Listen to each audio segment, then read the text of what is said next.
తెలంగాణ రాజకీయాలు Jubilee hills bypoll చుట్టూ తిరుగుతున్నాయి. ఈ సెగ్మెంట్లో విజయం సాధించేందుకు అధికార కాంగ్రెస్, ప్రతిపక్ష బీఆర్ఎస్, బీజేపీలు తీవ్రంగా శ్రమిస్తున్నాయి. అయితే జూబ్లీ హిల్స్ ఉప ఎన్నికల ప్రచారం ముగిసిందో లేదో మరో ఉప ఎన్నికపై చర్చ మొదలైంది. జూబ్లీ హిల్స్ తర్వాత రాష్ట్రంలో ఖైరతాబాద్కు ఉప ఎన్నిక రాబోతోందని రాజకీయ వర్గాల్లో ప్రచారం జోరుగా జరుగుతోంది. పీజేఆర్ కూతురు కాంగ్రెస్ నేత విజయారెడ్డి కూడా ఇందుకు సంబంధించి చేసిన కామెంట్స్ ఇప్పుడు హాట్ టాపిక్గా మారాయి. ఇటీవల ఓ యూట్యూబ్ ఛానల్తో విజయారెడ్డి మాట్లాడారు. ఈ సందర్భంలోనే ఖైరతాబాద్ ఉప ఎన్నిక అంశం తెరపైకి వచ్చింది. ఖైరతాబాద్లో ఉప ఎన్నిక వస్తే అక్కడ మీరే బరిలోకి దిగి విజయం సాధించబోతున్నారా అంటూ ఓ రిపోర్టర్ ప్రశ్నించాడు. దీంతో స్పందించిన విజయారెడ్డి రాష్ట్రంలో ఏ ఎన్నిక వచ్చినా కాంగ్రెస్ గెలవబోతోందని అన్నారు. పీజేఆర్ మార్క్ ప్రతి చోట ఉందని, తాము కూడా పీజేఆర్ వారసులమే కాకుండా ప్రజలతో మమేకమవుతూ వారితో ఉంటున్నామన్నారు. గత ఎన్నికల్లో ఖైరతాబాద్ నుంచి తనకు అవకాశం ఇచ్చారని, అప్పటి పరిస్థితులు వేరు, ఇప్పుడు పరిస్థితులు వేరని చెప్పారు. ఏది ఏమైనా కాంగ్రెస్ పార్టీ బలోపేతం కోసం కృషి చేస్తామన్నారు. ఇప్పుడు ఈ కామెంట్స్ వైరల్గా మారినటువంటి పరిస్థితి ఉంది. ఇదే అంశానికి సంబంధించి మరిన్ని అప్డేట్స్ మా కరెస్పాండెంట్ వెంకట్ అందిస్తారు. వెంకట్, పీజేఆర్ కుమార్తె చేసినటువంటి కామెంట్స్ అంటే విజయారెడ్డి ఏ ఉద్దేశంతో చేశారనే దానికి సంబంధించి పక్కన పెడితే అసలు ఖైరతాబాద్కి ఉప ఎన్నిక రాబోతోంది అనేటువంటి మరొక హాట్ టాపిక్ అయితే నడుస్తున్నటువంటి పరిస్థితి. అప్డేట్స్ ఏంటి, అంశాన్ని ఎలా చూడాలి? ఖచ్చితంగా అంటే ఇప్పుడు తెలంగాణ రాజకీయ వర్గాల్లో ఈ రాజీనామాలకు సంబంధించి ఏదైతే ఎమ్మెల్యేలు, పార్టీ మారిన ఎమ్మెల్యేలు 10 మంది ఉన్నారో వీళ్ళందరికీ సంబంధించి కూడా కాస్త ఆసక్తి నెలకొంది. ముఖ్యంగా 4 ఎమ్మెల్యేలపై అనర్హత వేటు వేయాలంటూ కూడా బీఆర్ఎస్ కాస్త పట్టుదలగా వ్యవహరిస్తూ వస్తుంది. దీనికి సంబంధించి ఇప్పటికే పలువురు బీఆర్ఎస్ ఎమ్మెల్యేలు హైకోర్టుకు వెళ్లడం, దీనిపై అటు సుప్రీంకోర్టు వరకు కూడా ఈ వ్యవహారం వెళ్ళింది. ఇక అప్పటి నుంచి కూడా దీనిపై అటు స్పీకర్ కూడా కాస్త దీనికి సంబంధించి విచారణ కూడా మొదలు పెట్టారు. అయితే ఎమ్మెల్యేలపై అనర్హత వేటు వేయొచ్చా లేదా అనే అంశానికి సంబంధించి గతంలో జరిగినటువంటి పరిణామాలను కూడా పరిశీలించే ప్రయత్నం అయితే జరుగుతోంది. ఇక తాజాగా ఇప్పుడు జూబ్లీ హిల్స్ ఉప ఎన్నిక ప్రచారం నేటితో ముగిసింది. ఇప్పటి నుంచి కూడా మళ్ళీ ఖైరతాబాద్ ఉప ఎన్నిక గురించి చర్చ అయితే మొదలైంది. అంటే తనపై అంటే స్పీకర్ విచారణలో ఖచ్చితంగా తనపై వేటు పడే అవకాశం ఉంది. అంటే పార్టీ మారిన అంశానికి సంబంధించి ఖచ్చితంగా తాను అంటే అనర్హత వేటు పడితే తన పరువు పోతుంది కాబట్టి ఇప్పుడే తాను పార్టీకి రాజీనామా చేయాలి అనే ధీమా అనే ఆలోచనలు కూడా దానం నాగేంద్ర ఉన్నట్లుగా కూడా స్పష్టంగా అర్థమవుతుంది. ఇక ఈ నేపథ్యంలోనే అటు ఇప్పటికే తాను రాజీనామా చేయడానికి సిద్ధంగా ఉన్నానంటూ కూడా సమాచారం కూడా తాను బీఆర్ఎస్ కూడా ఇచ్చినట్టుగా కూడా వార్తలు వస్తున్నాయి. అయితే ప్రస్తుతానికి దీనికి సంబంధించి అటు బీఆర్ఎస్ గానీ కాంగ్రెస్ గానీ ఎటువంటి రియాక్షన్ అయితే లేదు. అయితే గత నెల 5వ తారీఖున దానం నాగేందర్ మాట్లాడుతూ ఒక క్లారిటీ ఇచ్చారు. ఖచ్చితంగా దుష్ప్రచారం జరుగుతోంది, తన విషయంలో తాను రాజీనామా చేసే అవకాశం లేదంటూ కూడా చెప్తూ వచ్చారు. అయితే తాజాగా అటు పీజేఆర్ కుమార్తె విజయారెడ్డి ఎవరైతే ఉన్నారో ఆమె దీనికి సంబంధించి అంటే ఉప ఎన్నికల్లో తాను పోటీ చేయబోతున్నాను, తనకు ఖచ్చితంగా పార్టీ నుంచి సీట్ వస్తుందంటూ కూడా ధీమా వ్యక్తం చేసిన పరిస్థితి.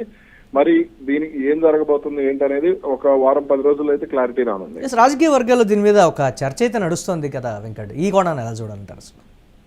ఖచ్చితంగా, ఎందుకంటే జూబ్లీ హిల్స్ ఉప ఎన్నిక ఒక యుద్ధాన్ని తలపించింది. ఇప్పటికే బీజేపీ కొంత తగ్గినా సరే బీఆర్ఎస్ వర్సెస్ కాంగ్రెస్ గా యుద్ధం మాత్రం తీవ్ర స్థాయిలో జరిగింది. ఎన్నికల ప్రచారం విషయంలో అటు ఎలాగైనా సరే గెలిచి అంటే తమ స్థానాన్ని తాము నిలబెట్టుకోవాలని భారత రాష్ట్ర సమితి పట్టుదలగా ఉంది. ఇదే సమయంలో కాంగ్రెస్ పార్టీ కూడా అంటే తాము సంక్షేమ కార్యక్రమాలు అమలు చేస్తున్నాము, అంటే ఇబ్బందులు ఉన్నా సరే అప్పులున్నా సరే ఇచ్చిన హామీలను అమలు చేసే ప్రయత్నం చేస్తున్నామంటూ కూడా కాంగ్రెస్ పార్టీ కూడా తన వంతుగా ప్రయత్నాలు మొదలుపెట్టింది. ఈ నేపథ్యంలో ప్రచారం కూడా కాస్త గట్టిగా జరిగిన పరిస్థితి మనం చూసాం. నేటి వరకు కూడా మాటల తోటాలు కూడా పెద్ద ఎత్తున ముఖ్యమంత్రి రేవంత్ రెడ్డి గాని అటు మంత్రులు, మాజీ మంత్రులు కేటీఆర్, హరీష్ రావు, అలాగే బీఆర్ఎస్ నేతలు కూడా పెద్ద ఎత్తున చేశారు. ఇక బీఆర్ఎస్ అయితే దీనికి సంబంధించి పెద్ద ఎత్తున కష్టపడిన పరిస్థితి కూడా మనం చూసాం. కాబట్టి ఖచ్చితంగా ఈ ఎన్నికలకు సంబంధించి పరిస్థితులు అయితే తీవ్రంగానే ఉండే, అంటే ఒకవేళ ఉప ఎన్నిక వస్తే మాత్రం మళ్ళీ యుద్ధ వాతావరణం అయితే నెలకొనే అవకాశం అయితే స్పష్టంగా కనపడుతుంది. Yes right, thanks for updates Venkat. అలాగే మరోవైపు గత అసెంబ్లీ ఎన్నికల్లో ఖైరతాబాద్ నుంచి గెలుపొందినటువంటి బీఆర్ఎస్ అభ్యర్థి దానం నాగేంద్ర తర్వాత కాంగ్రెస్ గుటికైతే చేరారు. మరి పార్లమెంట్ ఎన్నికల్లో దానం కాంగ్రెస్ బీఫామ్తో పోటీ చేసి ఓటమి అయితే పాలయ్యారు. అయితే సుప్రీంకోర్టు ఆదేశాల నేపథ్యంలో టెక్నికల్గా దానంపై శాసనసభ స్పీకర్ చర్యలు తీసుకోవడం ఖాయంగా అయితే కనిపిస్తున్నటువంటి ప్రస్తుత పరిస్థితి ఉంది. విషయం చర్యల వరకు వెళ్లే కంటే ముందే దానం తనంతట తానే రాజీనామా చేస్తే ఎలా ఉంటుందంటూ తన సన్నిహితులతో చర్చలు జరుపుతున్నట్లుగా టాక్ అయితే వినిపిస్తుంది. జూబ్లీ హిల్స్ బైపోల్లో ఫలితం ఆధారంగా ఖైరతాబాద్ సెగ్మెంట్లో పాలిటిక్స్ ఉండబోతున్నాయనే చర్చ అయితే ప్రధానంగా నడుస్తోంది. ఈ నేపథ్యంలో విజయారెడ్డి చేసినటువంటి వ్యాఖ్యలు ఆసక్తికరంగా అయితే ఉన్నాయి. మరోసారి ఉప ఎన్నిక వస్తే మాత్రం ఈసారి కాంగ్రెస్ పార్టీ వస్తుంది. అలాగే ఉప ఎన్నిక ఏ నియోజకవర్గంలో వచ్చినా కానీ ఖచ్చితంగా కాంగ్రెస్ పార్టీయే గెలుస్తుందనేటువంటి ఒక కాన్ఫిడెన్స్తో ఉంది. పీజేఆర్ వారసులమే కాదు వారి ఆశయాల్ని కూడా పుణికిపుచ్చుకున్నటువంటి వ్యక్తులం మేము. ప్రజల్లో మాకు నీరాజనాలు పడుతున్నారు. కొన్ని అంశాలు ఓటమికి కారణమైనప్పటికీ కూడా ఇప్పుడు ఖచ్చితంగా పీజేఆర్ వారసులనే గెలిపించుకోవాలని ప్రజలైతే ఫిక్స్ అయ్యారనేటువంటి మాట కార్యకర్తల్లో కూడా ఒకంత చర్చ జరుగుతుంది. ఈసారి ఎలాగైనా సరే పీజేఆర్ లెగసీని కాపాడేటువంటి ప్రయత్నంలో భాగంగా పీజేఆర్ కుమార్తె విజయారెడ్డిని మాత్రం డెఫినెట్గా గెలిపించుకోవాలనే భావంతో కాంగ్రెస్ పార్టీ ఉన్నట్లుగా కూడా కార్యకర్తలు అయితే చెప్తూ ఉన్నారు. కానీ సెగ్మెంట్లో గ్రౌండ్ లెవెల్లో వేరే విధంగా ఉందనేటువంటి మాట. దానం నాగేందర్ ఒకంత కాన్ఫిడెన్స్తో అయితే ఉన్నారు. ఈ ఎన్నిక ఫలితం తర్వాత ఈ ఎన్నిక ఫలితాన్ని చూసి అప్పుడు తను రాజీనామా చేసి తిరిగి మళ్ళీ పోటీలో నిలబడేటువంటి పరిస్థితులు అయితే ఉన్నాయనేటువంటి విషయం స్పష్టమవుతోంది.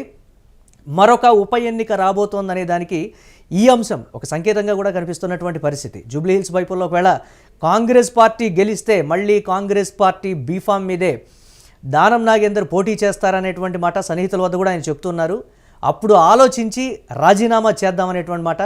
స్పీకర్ నిర్ణయం తీసుకునే లోపే మనమే ఒక నిర్ణయం తీసుకుందాం, అది రాష్ట్ర రాజకీయాల్లో కూడా సంచలనంగా మారేటువంటి పరిస్థితి ఉందనేది ప్రస్తుతం జరుగుతున్నటువంటి వాదన. మరొకసారి ఉప ఎన్నికగానే వస్తే ఈసారి కాంగ్రెస్ పార్టీ గెలుస్తుందని పీజేఆర్ కుమార్తె విజయారెడ్డి స్పష్టంగా చెప్తున్నటువంటి బిగ్ బ్రేకింగ్ న్యూస్ చూస్తున్నాం.